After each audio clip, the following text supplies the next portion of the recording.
Bismillahirrahmanirrahim. Assalamualaikum warahmatullahi wabarakatuh. Salam sehat. Selamat pagi menjelang siang siswa-siswi SMP, MTS dimanapun kalian berada. Bertemu kembali di acara kebanggaan kita, acara Badatan, belajar dari Radio Tuntung Pandang FM 102,3 MHz. Ayo semangat belajar, meskipun kita harus belajar melalui radio atau melalui rumah, tetaplah semangat, tetap jaga kesehatan, makan bergizi dan menjaga protokol kesehatan. Siswa-siswi yang berbahagia yang bisa mendengar suara kami dimanapun Anda berada, hari ini kita belajar IPA untuk siswa SMP dan MTS untuk siswa kelas 9 semester ganjil. Materi apakah itu? Materi tentang pewarisan sifat. Nah, perkenalkan saya Ibu Nurjana DSB 2 bersama rekan kami Bapak Terkani. Ya, silahkan mendengarkan paparan dari beliau nanti. Mungkin untuk bersingkat waktu, selamat pagi menjelang siang, selamat menyimak penyajian kami. Tetap semangat, tetap dengarkan frekuensi 102,3 FM Radio Tuntung Pandang Pelihari. Materi pewarisan sifat kepada Bapak Terkani, silahkan Pak. Assalamualaikum warahmatullahi wabarakatuh. Baiklah para pendengar Radio Tuntung Pandang dan siswa SMP MTS Kabupaten Tanah Laut, terutama adalah siswa kelas 9A, 9B, 9C, SMP 2 Pelihari. Hari ini Bapak akan menyampaikan materi tentang pewarisan sifat. Pada materi pertemuan kali ini, tujuan yang ingin kita peroleh atau ingin kita dapat, yang pertama adalah menjelaskan peranan materi genetik dalam penentuan sifat. Yang kedua, menjelaskan pewarisan sifat yang ada pada manusia. Yang ketiga, menjelaskan hukum Mendel dan pewarisan sifat makhluk hidup. Yang keempat, menjelaskan hasil persilangan monohibrid dan dihibrida melalui diagram sesuai hukum pewarisan sifat. Dan yang kelima, menjelaskan mekanisme pewarisan sifat dalam pemuliaan tumbuhan dan hewan. Baiklah, kita masuki materi yang pertama, yaitu peranan materi genetik dalam pewarisan sifat. Di dalam setiap sel terdapat faktor pembawa sifat keturunan atau materi genetis, misalnya pada sel tulang, sel darah, dan sel gamet. Substansi genetik tersebut terdapat di dalam inti sel atau nukleus, yaitu pada kromosom yang mengandung gen. Gen merupakan substansi hereditas yang terdiri atas senyawa kimia tertentu yang menentukan sifat individu. Gen mempunyai peranan penting dalam mengatur pertumbuhan sifat-sifat keturunan, misalnya pertumbuhan bentuk dan warna rambut, susunan darah, kulit, dan sebagainya. Sifat seseorang diturunkan dari orang tua kepada anaknya melalui materi genetik. Ayah akan mewariskan materi genetik melalui sperma, dan ibu akan mewariskan materi genetik melalui sel ovum atau sel telur. Materi genetik yang diperoleh dari ibu dan ayah akan digabungkan melalui proses fertilisasi. Gabungan dari materi genetik ini menyebabkan seseorang memiliki karakteristik yang mirip dengan ayah dan beberapa karakteristik mirip dengan ibunya. Dalam pewarisan sifat dikenal istilah sifat dominan dan sifat resesif. Sifat dominan adalah sifat yang mampu mengalahkan atau menutupi sifat yang lain. Sedangkan sifat resesif adalah sifat yang dikalahkan oleh sifat dominan, sehingga sifat tersebut tidak muncul. Sifat-sifat atau karakter yang terlihat seperti bentuk rambut, warna kulit, dan jenis cuping telinga disebut dengan fenotip. Fenotip merupakan perwujudan atau ekspresi dari gen. Perwujudan ekspresi dari gen. Akan tetapi perlu kita ketahui bahwa tidak semua fenotip dapat dengan mudah diamati secara langsung menggunakan mata. Setiap fenotip dikendalikan oleh genotip. Genotip adalah informasi genetik atau gen dari suatu individu yang mengkode karakter-karakter fisik. Oke. Siswa-siswi SMP MTS yang berbahagia, tadi ada Pak Taris menjelaskan tentang peranan materi dan pewarisan sifat. Kalau tidak salah tadi saya mendengar ada tentang gen. Nah, mungkin anak-anak ingin mendengar lebih jelas gen itu di mana, gen kimia seperti apa yang ada di dalam informasi genetik dari induk pada keturunannya dari wariskan melalui sperma dan sel telur tadi. Seperti apa Pak, gen itu di mana? Iya. Gen ini letaknya adalah di dalam inti sel. Jadi di dalam inti sel itu ada yang namanya kromosom. Nah, gen ini adanya di dalam kromosom. Kemudian isi zat kimianya tadi dari gen tadi yaitu berupa DNA. Ada orang yang mengaku minta diakui anak oleh orang tuanya gitu. Dia biasanya minta tes DNA gitu. Oke. Jadi gen itu adalah zat kimia pembawa sifat yang nanti bisa dirunut, bisa dicari untuk keturunan atau induknya siapa gitu Pak ya. Iya. Oh iya, terima kasih. Tadi ada juga di situ tentang fenotip atau sifat yang tampak. Nah, saat ini Pak Tarkani lagi viral nih di masyarakat ya tentang macam-macam bunga, aglonema dan berwarna-warna dan variasinya. Mungkin ada contoh lain Pak, fenotip yang lain yang mewakili untuk selain warna yang ada Pak, yang sedang kita amati di lingkungan masyarakat masing-masing, misalnya begini. Nah, dalam suatu keluarga, nah bapaknya atau ayahnya rambutnya bentuknya keriting, nah ibunya rambutnya lurus. Nah, setelah itu beliau memiliki anak-anak rambutnya tidak juga keriting, juga ternyata rambutnya berombak. Nah, apa itu juga termasuk fenotip atau seperti apa itu Pak? Iya. Yang bisa kita lihat sifat yang diwariskan oleh orang tua kepada anaknya, ayah dan ibu yang diwariskan kepada anaknya, yang bisa kita lihat itu disebut dengan fenotip. Oke, kita lanjut Pak Tari ya, silakan Pak. Baiklah siswa-siswi SMP MTS Kabupaten Tanah Laut, kita lanjutkan materi selanjutnya yaitu tentang hukum pewarisan sifat. Tokoh peletak prinsip dasar genetika adalah Bapak Gregor Johann Mendel, seorang biarawan dan penyelidik tanaman yang berkebangsaan Austria. Beliau adalah orang yang pertama kali melakukan percobaan tentang pewarisan sifat. Beliau menyilangkan kacang kapri, yang bahasa ilmiahnya yaitu Pisum sativum, dengan percobaan tentang pewarisan sifat tadi dengan memperhatikan suatu sifat beda yang mencolok. Jadi Bapak Mendel tadi menyilangkan kacang kapri dengan memperhatikan suatu sifat beda yang mencolok. Seperti sifat tadi yaitu bunga merah disilangkan dengan kapri atau kacang kapri berbunga putih. Kemudian kapri berbiji bulat disilangkan dengan kapri berbiji keriput. Nah, untuk mempelajari sifat menurun tadi, Bapak Mendel menggunakan kacang ercis. Kenapa jadi kacang ercis? Ada beberapa alasan ini Bu Jana. Yang pertama, alasan Bapak Mendel memilih kacang ercis sebagai bahan penelitian beliau adalah karena kacang ercis memiliki pasangan sifat yang mencolok tadi, mudah diamati katanya. Yang kedua, bisa melakukan penyerbukan sendiri. Kemudian yang ketiga, kacang ercis tadi dia segera menghasilkan keturunan atau umurnya pendek. Yang keempat, mampu menghasilkan banyak keturunan. Dan yang kelima, kacang ercis tadi menurut Bapak Mendel mudah disilangkan. Jadi begini Pak ya, karena lebih cepat juga menghasilkan keturunan, jadi hasil variasinya lebih cepat kita bisa amati gitu. Iya. Silakan Pak. Kita lanjutkan.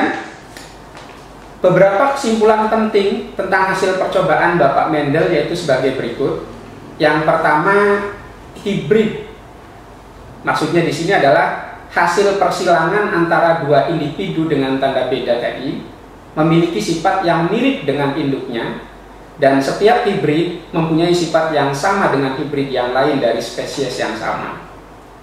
Yang kedua, karakter atau sifat dari keturunan suatu hibrid selalu timbul kembali secara teratur, dan inilah yang memberi petunjuk kepada Bapak Mendel bahwa tentu ada faktor-faktor tertentu yang mengambil peranan dalam pemindahan sifat dari satu generasi ke generasi berikutnya. Yang ketiga, Bapak Mendel merasa bahwa faktor-faktor keturunan itu mengikuti distribusi yang logis. Maka suatu hukum atau pola akan dapat diketahui dengan cara mengadakan banyak persilangan dan menghitung bentuk-bentuk yang berbeda seperti yang tampak dalam keturunan. Berdasarkan penelitian tersebut, Bapak Mendel kemudian membuat hukum yang disebut dengan hukum Mendel 1 dan hukum Mendel 2. Bunyi hukum tersebut adalah hukum Mendel 1 atau disebut dengan hukum segregasi. Maksudnya adalah hukum pemisahan alel pada gen pasangannya. Bunyinya yaitu dua gen akan berpisah menjadi dua saat pembentukan gamet. Hukum ini berlaku pada persilangan monohibrid. Kemudian hukum Mendel 2 atau disebut dengan hukum asortasi, yaitu penggabungan gen secara acak. Bunyi hukumnya yaitu gen yang sudah terpisah akan bergabung dengan gen-gen dari induk lainnya pada saat perkawinan yang terjadi secara acak. Oke, Pak Karkani. Sepertinya dari hukum Mendel 1-2 ini kayaknya kita melihat bahwa ternyata dalam tubuh makhluk hidup itu selnya banyak sekali ya Pak. Iya. Ya, selnya banyak sekali, otomatis dalam sel itu juga gen yang membawa juga bervariasi dengan satu sifat, satu gen apa yang dibawa. Sehingga menghasilkan beberapa variasi makhluk hidup seperti tadi, menghasilkan bermacam-macam warna bunga, menghasilkan bermacam-macam bentuk biji dan sebagainya. Jadi betapa luar biasa ternyata Tuhan memberikan kita anugerah. Ternyata tidak sebenarnya yang kita lihat, ternyata di dalam sel tubuh itu terjadi pewarisan sifat sel-sel yang saling menggabung dan saling bervariasi dan saling memisah dengan gen pasangannya. Oke, kita lanjutkan pertanyaannya berikutnya Pak. Ya. Percobaan yang dilakukan oleh Bapak Mendel dalam membuat hukum tadi, hukum Mendel 1 dan hukum Mendel 2, ya, tidak sembarangan beliau membuat hukum. Beliau melakukan sebuah percobaan, artinya diawali oleh serangkaian percobaan. Nah, di sini ada media yang sengaja saya bawa untuk menerangkan percobaan yang dilakukan oleh Bapak Mendel tadi. Ya. Percobaan yang dilakukan oleh Bapak Mendel tadi, yang pertama yaitu merupakan persilangan jenis monohibrid. Maksudnya monohibrid di sini, Bu Jana, yaitu persilangan yang mempunyai satu sifat beda. Jadi satu sifat beda saja yang diamati oleh Bapak Mendel ini. Pada persilangan monohibrid ini ada yang bersifat dominan dan ada yang bersifat intermediate. Kita bahas dulu yang pertama yang bersifat dominan ini. Satu sifat yang diamati oleh Bapak Mendel tadi yaitu tentang warna bunga di sini yang akan saya jelaskan. Warna bunga dari kacang ercis tadi. Di sini ada induknya yang berwarna merah dikawinkan dengan induk berwarna putih. Kemudian karena ini salah satu induknya ada yang bersifat dominan dan ada yang bersifat resesif. Yang bersifat dominan ini kebetulan dalam bagian sini yang berwarna merah. Kenapa? Karena genotipnya ini hurufnya besar, ditandai dengan huruf genotip yang besar. M besar dia dominan, sedangkan yang M kecilnya ini resesif. Kemudian setelah ini disilangkan, menghasilkan keturunan yang ternyata semuanya berwarna merah. Jadi sifat salah satu induknya tidak muncul di sini, karena dikalahkan oleh salah satu induk tadi. Dan percobaan selanjutnya setelah keturunan pertama tadi oleh Bapak Mendel dibiarkan dia menyilang sendiri atau melakukan penyerbukan sendiri. Lalu timbul keturunan kedua berikutnya. Ternyata yang warna merah hanya 3. Satunya putih. Jadi kalau dibuatkan perbandingannya di sini, perbandingan genotipnya yang M besar yang merah juga ternyata gennya berbeda ini. Ada yang M besar jumlahnya 1, M besar M kecil jumlahnya 2 ini. M kecil jumlahnya 1. Jadi perbandingan genotip untuk keturunan kedua dari persilangan monohibrid dominan penuh untuk warna merah dan warna putih, di sini perbandingannya 1:2:1. Kemudian perbandingan fenotip atau sifat yang kelihatannya tadi, 3 warna merah, 1 warna putih. Kemudian untuk persilangan monohibrid yang selanjutnya, yaitu persilangan intermediate, di sini induknya masih sama, merah dan putih. Tetapi ternyata setelah induk merah dan putih ini disilangkan, ternyata keturunannya warnanya tidak ada yang dominan tadi. Jadi persilangan intermediate ini persilangan sifat dari induk yang tidak ada yang dominan. Jadi kedua-duanya induk tadi memberikan kontribusi kepada keturunannya, sehingga di sini warnanya jadi campuran antara merah dan putih bejana ini. Jadi pink ya, atau merah muda gitu. 100% semuanya. Tapi gennya juga berbagi nih, M besar, M kecil tadi. Kemudian oleh Bapak Mendel, tanaman yang keturunan pertama tadi dibiarkan lagi melakukan persilangan sendiri atau penyerbukan sendiri. Nah, sehingga menghasilkan keturunan yang kedua. Ini salahnya, harusnya ini yang kedua, keturunan yang kedua. Ternyata pada keturunan yang kedua, sifat induknya muncul di sini. Ada lagi yang warna merah dan warna putih dari induknya tadi. Nah, menghasilkan 1 warna merah, 2 warna pink, dan 1 warna putih. Dengan perbandingan genotipnya 1:2:1.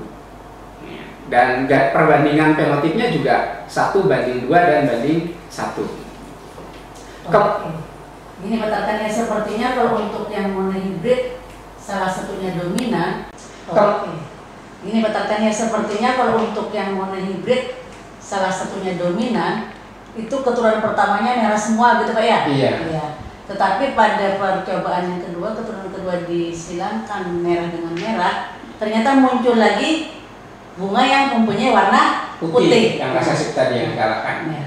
Nah sekarang yang mungkin mau ditanya, penasaran kenapa ternyata muncul lagi warna putih itu di percobaan atau F2-nya? Sedangkan pada F pertama putih tidak muncul. Kenapa Pak ya? Pada pertama tadi, karena ini ada salah satu induk yang dominan tadi Bu Jana, ternyata yang resesifnya kalah tadi. Oh, jadi tidak muncul gitu ya? Tidak muncul, tertutupi tadi oleh yang dominan induknya tadi.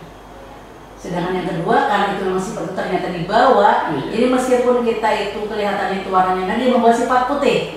Nah, sehingga pada percobaan yang kedua atau F2-nya, sehingga pada percobaan yang kedua atau F2-nya muncullah sifat aslinya ada satu tanaman atau satu warna putih, berarti 1/4 atau 20%-nya tetap ada warna putih, sementara 70% warnanya merah. Dia tetap muncul juga ya, meskipun ternyata yang disilangkan adalah merah dengan merah membawa juga sifat yang putih. Kemudian yang intermediate, nah intermediate ini yang ternyata bisa menghasilkan pink katakan ya. Nah, menghasilkan pink, ternyata pink dengan pink menghasilkan juga ada sifat warna putihnya. Nah ini mungkin seperti apa Pak? Kalau bisa terjadi seperti itu, ternyata induknya tadi merah sama induk betinanya putih menghasilkan warna pink tadi Pak mungkin. Seperti dari awal tadi. Ibu ada menjelaskan tadi ada yang orang tua yang satu rambutnya keriting tadi, ada misalnya ayahnya keriting, kemudian ibunya rambutnya lurus, ternyata anaknya rambutnya bergelombang tadi. Nah itu artinya memberikan kontribusi dua-duanya itu. Nah di sini juga sama seperti itu. Pada sifat intermediate tidak ada induk yang dominan sehingga memberikan kontribusi sama. Jadi campuran. Nah, jadi kita bisa tahu bahwa ternyata sifat itu memang diwariskan dari orang tua dan suatu saat akan muncul sifat asli juga. Gitu. Oke, nanti pertanyaannya mungkin ada lagi lanjutannya setelah ini mungkin yang hibrid ya. Percobaan selanjutnya yang dilakukan oleh Bapak Mendel dalam tadi sebelum membuat hukum Mendel 2 tadi, di sini Bapak Mendel melakukan percobaan persilangan di hibrida. Maksudnya di sini adalah dua sifat yang diamati Bapak Mendel dari sebuah tanaman tadi. Sifat di sini yang diamatinya adalah tentang bentuk biji. Di sini ada bentuk biji yang bulat dan ada bentuk biji yang keriput dari satu jenis atau satu spesies tanaman itu, tapi memiliki biji yang bentuknya berbeda. Kemudian sifat yang satunya lagi adalah sifat warna bijinya. Jadi yang diamati dua sifat tadi, bentuk dan warna. Di sini untuk induk yang jantan, jadi ternyata ada yang jantan ini. Untuk induk yang jantan, di sini warnanya kuning, bentuknya bulat. Dan yang betinanya warnanya hijau, bentuknya keriput. Setelah disilangkan, menghasilkan keturunan biji berbentuk bulat berwarna kuning. Kemudian oleh Bapak Mendel, keturunan pertama tadi dibiarkan melakukan persilangan sendiri. Jadi antar keturunan tadi disilangkan, dibiarkan kawin sendiri gitu, ya. Dan menghasilkan perbandingan. Di sini ada 9 yang bentuk bijinya bulat, warnanya kuning. Ada 3 yang bentuk bijinya bulat, warnanya hijau. Dan ada 3 yang bentuk bijinya keriput, warnanya kuning. Dan hanya ada 1 yang bentuk bijinya keriput, warnanya hijau. Untuk persilangan di hibrida ini. Oke, para pendengar, siswa-siswi SMP MTS di Kabupaten Laut, khususnya kelas 9 semester ganjil. Pak Tony sudah menjelaskan tadi ada tentang persilangan hibrida. Mungkin ada yang masih bertanya-tanya yang di rumah nih, Pak Tony. Tadi kan ada induk jantan, ada induk betina. Mungkin kita perlu juga berikan gambaran, Pak Tony. Kalau pada hewan ada hewan jantan, ada hewan betina. Tapi kalau pada tumbuhan itu ada namanya alat perkembangbiakan generatif atau alat kawin juga. Nah, kalau pada hewan itu hewan jantan, hewan betina, kalau pada tumbuhan namanya alat perkembangbiakan itu adalah bunga. Nah, saya flower atau Anda dengan bunga. Nah, untuk bunga ini di dalam tubuh bunga itu atau organ generatif atau organ untuk perkawinan pada bunga itu ada alat kelaminnya. Ini apa tandanya? Di dalam bagian bunga tadi ada yang namanya, kalau anak mungkin pernah belajar di kelas 7 dan 8 tentang bagian-bagian bunga dari tangkai, kelopak, mahkota. Nah, di situ ada lagi yang paling utama untuk perkembangbiakan atau memperbanyak diri, yaitu ada putik dan benang sari. Nah, atau putik dan serbuk sari. Untuk organ jantannya nanti ada di serbuk sari dan betinanya ada di putik. Jadi persilangan ini kayaknya memang menemukan atau mempertemukan antara serbuk sari di kepala putiknya. Tadi yang perkawinan sendiri berarti dibiarkan menyerbuk sendiri. Nah, tadi kayak kalau tidak salah kelebihannya tumbuhan RTJ bisa menyerbuk sendiri. Artinya serbuk sari dari putik bunga itu bisa jatuh, serbuk sari dari tumbuhan itu bunga itu tuh bisa jatuh di putiknya itu sendiri. Jadi tidak perlu dibantu perkawinan dari itu. Oke. Kemudian ada lagi tuh tadi yang hibrida itu 2 variasi. Di sini variasinya adalah bentuk biji dan warnanya. Jadi ada 2 sehingga dengan dihibrid. Sehingga karena masing-masing punya 2 sifat yang berbeda menghasilkan ada berapa tuh Pak? Ada itu dalam kotak 16 gitu. Nah, ada 16 pasangan gamet atau sel gamet yang dihasilkan dari 16. Ada permutasi juga kotakannya ya. Ada perhitungannya itu ada 9 yang bulat kuning gitu Pak ya. Bulat kuning betul. Dari 16 macam variasi. Kemudian itu ada 3 juga bulat hijau.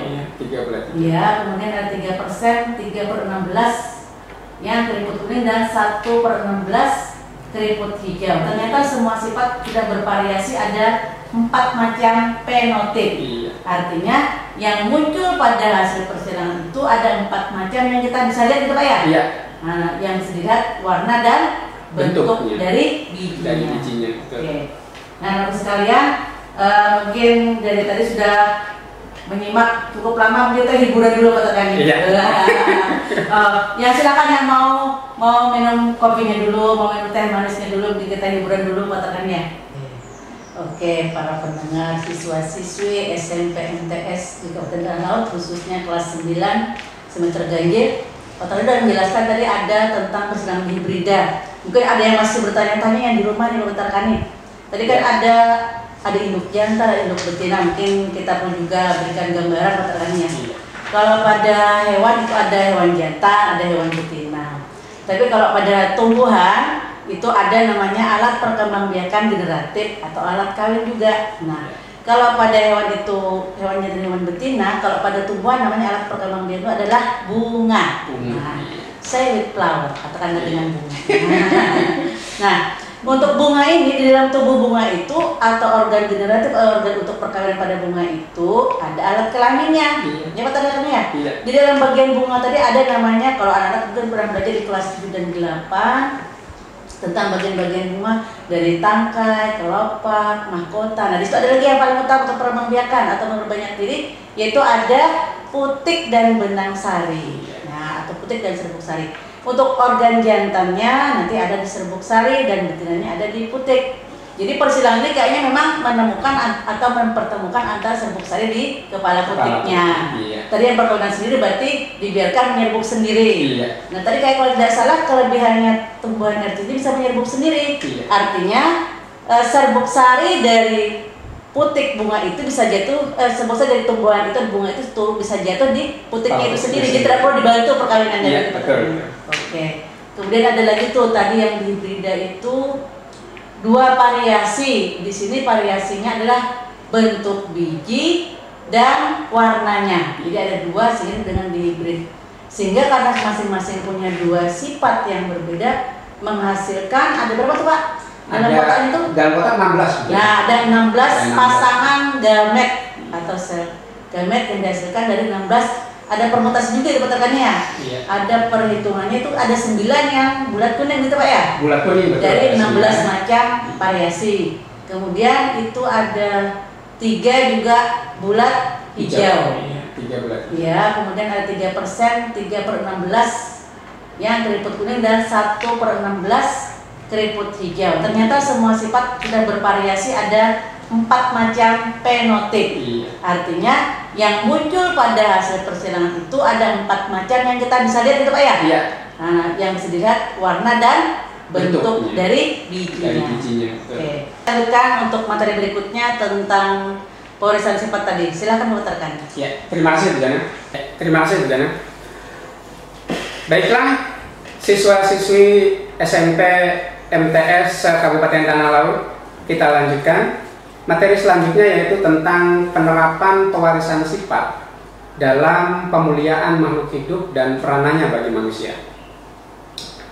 Konsep pewarisan sifat telah diterapkan dalam pemuliaan makhluk hidup, yaitu suatu usaha untuk mendapatkan bibit yang unggul. Contoh pemuliaan tumbuhan yang telah dikembangkan yaitu usaha untuk mendapatkan bibit padi. Di sini ada contohnya padi dengan varietas IPB 4S yang dikembangkan oleh Institut Pertanian Bogor. Varietas unggul ini diperoleh dengan cara persilangan beberapa varietas padi yang memiliki sifat menguntungkan. Selain padi juga ada jagung, contohnya jagung BC2 yang bertongkol 2 itu Bu Jana. Kemudian pewarisan sifat juga berperan penting dalam pemuliaan hewan, yaitu dalam rangka untuk menghasilkan hewan ternak yang berkualitas tinggi. Misalnya unggas yang mampu menghasilkan banyak telur, contohnya ayam broiler tadi misalnya. Kemudian ada juga sapi dengan kualitas susu dan daging yang baik, contohnya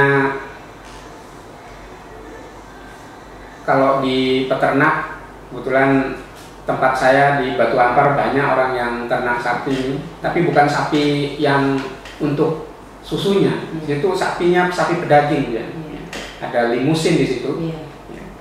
Selain dengan melalui persilangan, pemuliaan makhluk hidup dapat juga dilakukan melalui rekayasa genetika, yaitu dengan mengubah susunan gen pada suatu organisme, sebagai contohnya, kita mengenal adanya beberapa tanaman transgenik seperti kapas bolgard atau dikenal dengan kapas BT. Kapas ini tahan terhadap ulat. Dan ada juga kita mengenal tomat yang tahan lama dan tidak mudah membusuk, Bujana. Dan masih banyak lagi yang lainnya.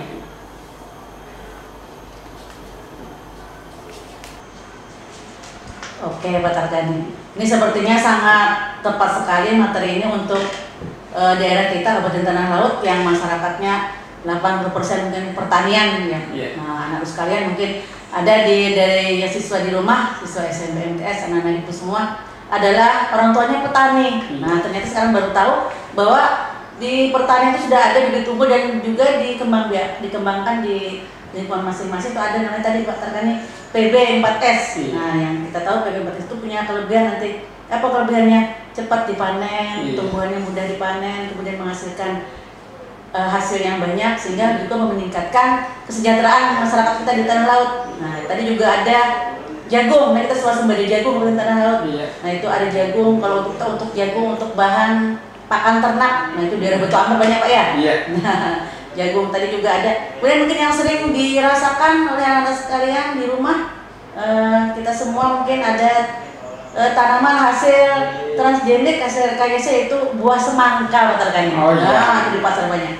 Suka, Semangka ya suka. Ada warna merah, ada warna kuning. Nah, apa kelebihan hasil bibit unggul dari semangka ini adalah bahwa rasanya manis, ukurannya besar, kemudian bijinya sedikit, bahkan ada yang tidak punya biji. Nah, kalau ini dikembangbiakan juga bisa meningkatkan kesejahteraan masyarakat kita, terutama yang berkebun semangka. Gitu. Ya, tadi ada juga disebutkan unggas.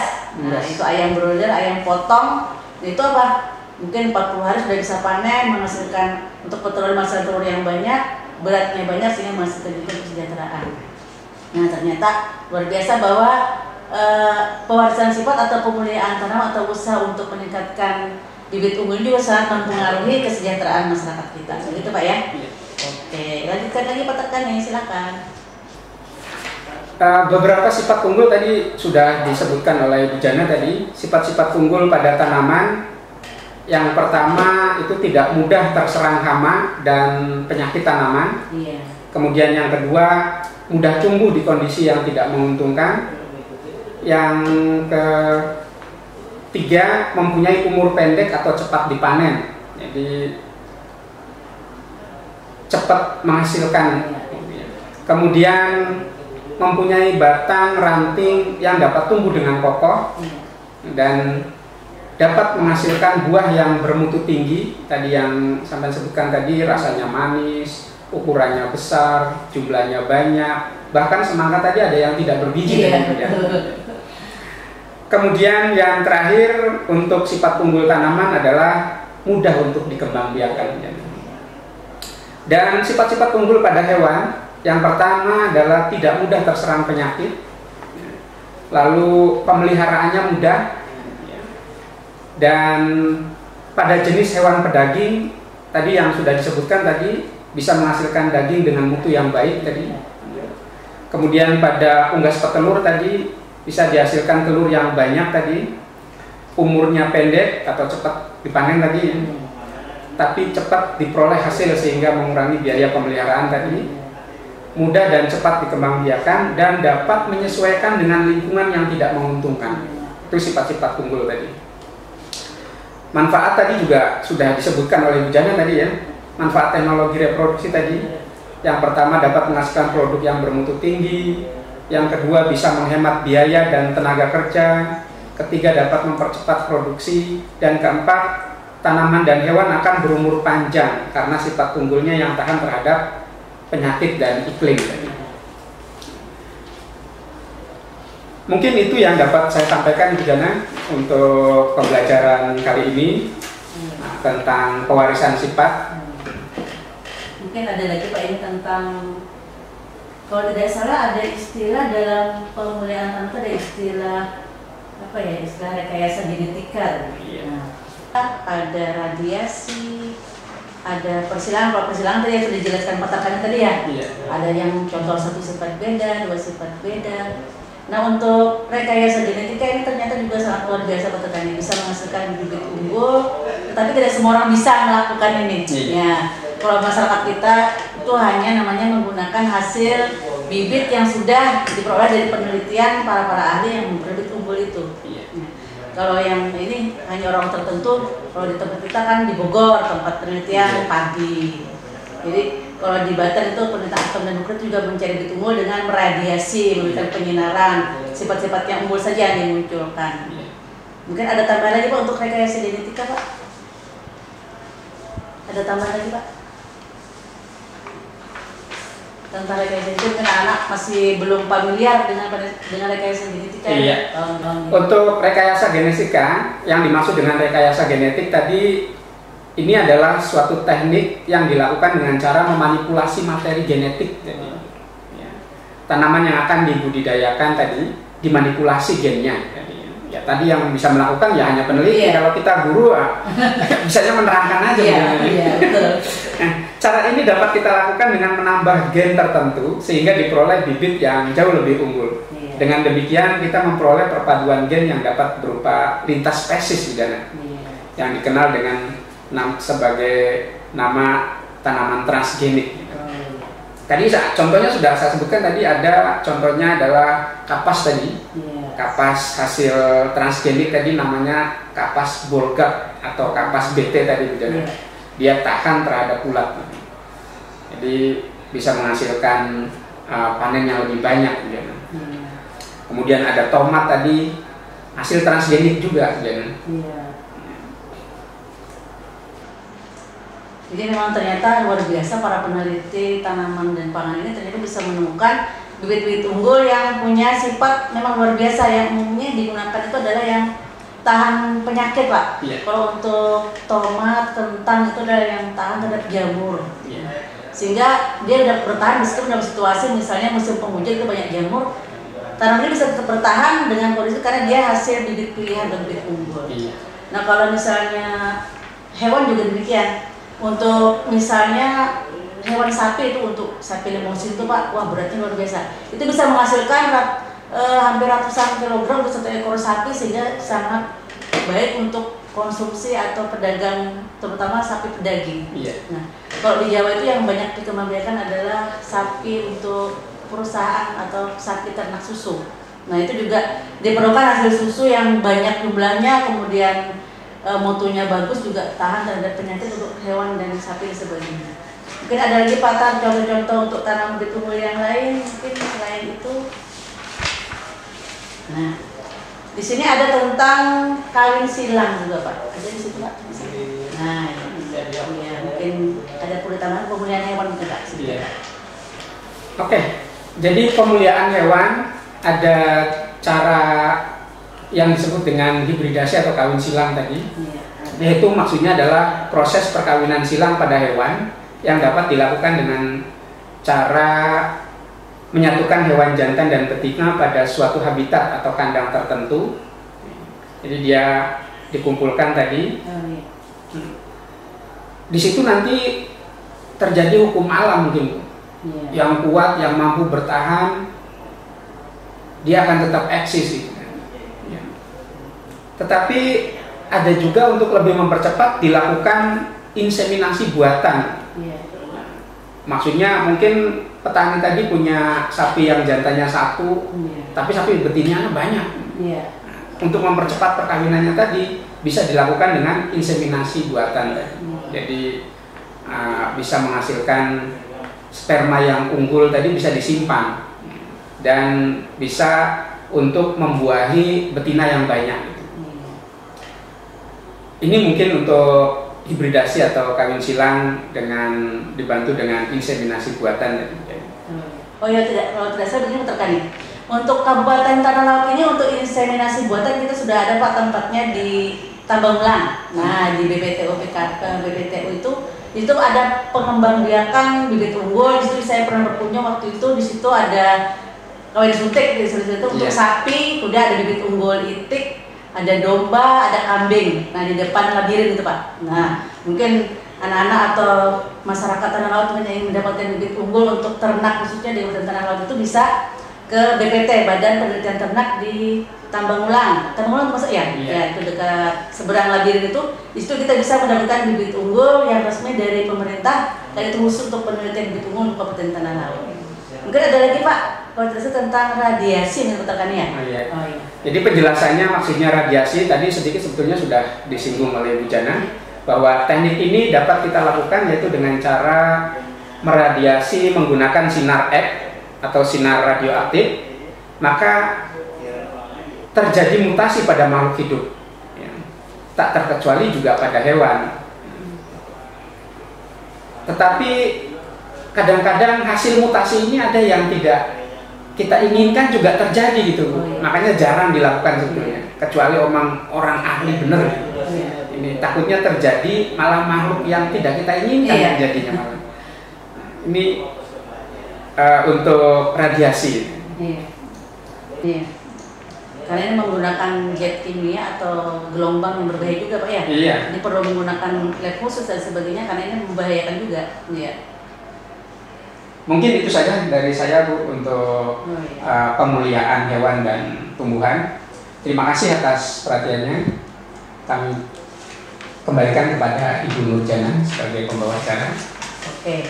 Masih ada lagi tentang mungkin kita perlu menyimpulkan Pak Terdania atau merangkum pertemuan kita pada hari ini tentang tadi pewarisan sifat, ya, tentang pewarisan sifat.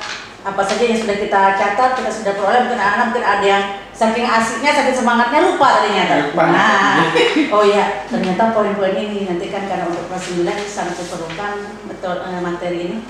Ya, ada beberapa rangkuman atau kesimpulan. Itu yang pertama yaitu adalah tentang pewarisan sifat pelajaran kita hari ini adalah bahwa sifat-sifat makhluk hidup baik yang tampak atau yang kelihatan maupun tidak tampak itu diwariskan daripada induk kepada keturunannya atau dari orang tua kepada anaknya. Jadi semua sifat itu diwariskan. Yang kedua, bahwa faktor pembawa sifat atau gen adalah zat kimia yang terdapat dalam kromosom. Ya, di mana tuh kromosom terdapat dalam inti sel yang nanti tampak saat akan membelah. Yang ketiga, sifat yang dapat mengalahkan pasangannya atau dan muncul pada keturunannya dalam suatu persilangan atau perkawinan disebut dengan sifat dominan atau sifat yang menang atau sifat yang kuat. Sifat yang dikalahkan atau tidak muncul pada keturunannya disebut dengan sifat resesif, ya, atau tidak tampak atau terkalahkan. Tetapi pada suatu saat terdapat keturunan yang merupakan variasi keduanya, sama-sama kuat atau sama-sama menang, muncullah namanya sifat intermediate atau sifat antara atau sifat gabungan. Yang keempat, susunan atau komposisi gen yang menentukan sifat-sifat pada individu disebut dengan genotip. Dituliskan dalam bentuk simbol-simbol. Nanti kalau sudah belajarnya dari rumah lagi akan melihat seperti apa simbol-simbol itu. Untuk berikutnya, gen yang dominan dinyatakan dengan huruf besar, sedangkan gen resesif dinyatakan huruf kecil. Kemudian fenotip adalah sifat yang tampak dan kelihatan bisa dituliskan atau bisa dituliskan dengan kata-kata, dengan kalimat. Dari yang kelima, dari percobaan Mendel diberi hasil sebagai berikut. Tadi sudah dijelaskan oleh Pak Tarkani bahwa hasil dominan penuh menghasilkan perbandingan fenotip adalah 3:1 atau 75% berbanding 25%. Sedangkan untuk intermediate, sifat intermediate pada persilangan monohibrid menghasilkan keturunan dengan fenotipnya 1:2:1 atau 25:50/25%. Kemudian jika individunya itu yang disilangkan dengan dua sifat pair atau dihibrid menghasilkan keturunan dengan fenotip 9:3:1. Berikutnya, pewarisan pada manusia berkaitan dengan penentuan apa saja? Penentuan jenis kelamin, ciri-ciri fisik, kemudian golongan darah, dan juga beberapa penyakit yang bersifat diturunkan melalui pewarisan sifat, misalnya buta warna dan hemofilia. Kemudian kesimpulan terakhir bahwa genetika berperan penting dalam membantu manusia menyingkap masalah penyediaan bahan pangan. Penerapan genetika juga untuk menghasilkan bibit unggul di bidang pertanian dan peternakan sehingga dapat menghasilkan bahan pangan dan juga meningkatkan kesejahteraan manusia secara umum. Nah, anak-anakku sekalian yang berbahagia ya di siang menjelang tengah hari ini, mudah-mudahan dimanapun kalian berada tadi sudah menyimak tentang pewarisan sifat, semoga bermanfaat, menambah wawasan, terutama untuk menambah pengetahuan siswa kelas 9, terutama materi pewarisan sifat di semester ganjil ini. Yang masih penasaran dan ingin lebih jelas, boleh ditanyakan dengan Bapak Ibu guru masing-masing pengajar di sekolahnya, ya. Terima kasih atas kerjasama dan dukungannya dari Dinas Pendidikan Kabupaten Tanah Laut, Dinas Kemenko, dan wabil khusus kepada Radio Tutung Padang FM 102,3. Ya, mohon maaf jika ada kesalahan dan kekurangan. Tetaplah kita menjaga kesehatan, tetap pakai masker, jaga jarak, dan selalu menjaga protokol kesehatan. Ada pepatah katakan nih, kalau ada sumur di ladang, boleh kita menumpang mandi. Kalau ada umur panjang, boleh kita belajar lagi. Iya, terus. Iya, Radio Tutung Pandang Jaya, Tanah Laut Maju. Wassalamualaikum warahmatullahi wabarakatuh.